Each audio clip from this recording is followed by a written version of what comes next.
tous, je reviens à cette nouvelle vidéo pour vous présenter un book haul, mais tout d'abord je tenais à m'excuser de mon absence qui a été plutôt longue, tout simplement puisque comme vous le voyez mon décor a changé. En fait j'ai déménagé, j'ai changé de ville et donc voilà, qui dit déménagement dit faire les cartons, dit voilà tout emballer, tout changer sa vie, dit refaire des démarches administratives, dit voilà, réemménager, retrouver des nouveaux meubles, se remeubler, tout ça. Et donc c'est vrai que moi ça a pris un certain temps quand même puisque j'attendais encore certains meubles dont mon canapé. Et en plus j'ai commencé un nouveau travail donc c'est vrai que voilà, ça a fait que je n'avais pas beaucoup de temps. Donc je passe tout de suite au book haul, mais voilà je tenais à vous expliquer le pourquoi de mon absence. Donc je me suis trouvé quelques livres. Donc je commence tout d'abord par les livres que je me suis trouvé d'occasion, puisque ces derniers temps j'ai trouvé pas mal de livres d'occasion en brocante à Emmaüs et à Noz. Donc je commence tout d'abord par une saga que je me suis trouvée en brocante, donc le tome 4 de After.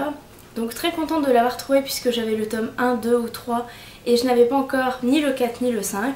Donc je me suis trouvé le 4 et également le 5, donc comme vous voyez à petit prix.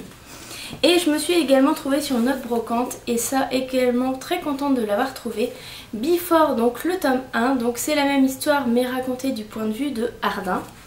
Et je me suis également trouvé donc le tome 2 sur ce même stand, donc voilà. Comme ça j'aurai tous ces tomes et je pourrai lire la fin de l'histoire et découvrir l'histoire du point de vue d'Ardyn. Ensuite, à Emmaüs, je me suis trouvée Avant que t'oublies tout, donc de Claude Sarraute et Laurent Ruquier. Donc j'ai commencé à lire et je peux vous dire que ce livre me touche énormément puisque Laurent Ruquier donc nous parle de Claude Sarraute lors d'entretiens qu'ils ont eu tous les deux, en fait, lors de dialogues qu'ils ont eu. Et on se rend compte que Laurent Ruquier a beaucoup de pudeur lorsqu'il parle de Claude Sarraute. Et moi c'est ce côté qui m'a beaucoup plu quand j'ai lu l'arrière en fait et quand j'ai lu le prologue. Donc voilà, quand je l'aurai terminé je vous ferai une revue sur ce livre. Ensuite à Noz je me suis trouvée Gertou sur tous les gosses. Donc c'est le livre qui a inspiré le film Papa ou Maman. Donc moi j'avais vu ce film avec mon chéri et lorsque j'ai vu ce livre à Noz je n'ai pas hésité, je l'ai pris afin de savoir si le film était fidèle au livre. Ensuite, toujours en brocante, je me suis trouvée Souviens-toi de demain de Vanessa Caffin, donc qui est un thriller et la couverture m'a donné énormément envie, donc voilà, je n'ai pas hésité. Et ensuite, je me suis trouvée toujours sur ce même stand, Le briseur d'âme de Sébastien Fitzek. Donc voilà, pareil, thriller assez noir, on le voit à la couverture, mais voilà, j'ai hâte de le lire. Ensuite je passe tout de suite au livre donc, que moi je me suis acheté. Donc tout d'abord je me suis acheté Contre-coup de Nathan Fielder. Donc j'avais vu une revue de Margot Liseuse et j'avais hâte de le trouver et je l'ai enfin trouvé, donc j'ai hâte de le lire.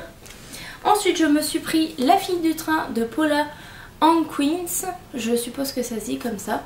Donc celui-là j'avais hâte de le lire tout simplement puisque j'ai vu la bande-annonce donc de La fille du train qui va sortir le 26 octobre au cinéma et rien que la bande-annonce m'a donné envie de lire le livre afin ensuite d'aller voir peut-être le film, mais je préférais d'abord lire le livre. Je préfère toujours lire le livre et après voir le film, sauf certains cas où je n'arrive pas à trouver le livre. Mais voilà, donc je vous ferai très vite une revue puisque franchement je trouve qu'il se lit plutôt bien. Ensuite, j'ai deux livres que mon copain m'a acheté. Donc il m'a acheté Amstramgram, donc qui est un thriller, et la quatrième de couverture m'a donné énormément envie de lire ce livre qui a l'air vraiment très psychologique, très diabolique, donc on verra ce que ça donne. Et il m'a acheté également un livre d'un auteur que je ne connaissais pas du tout. Donc il s'agit de Michel Bussy, Maman a tort. Donc je n'avais lu aucun livre de cet auteur et donc j'ai hâte de me plonger dans son univers. Voilà, j'espère que cette vidéo vous aura plu, je vous fais de gros bisous, je vous dis à très bientôt et je vous souhaite de très belles lectures.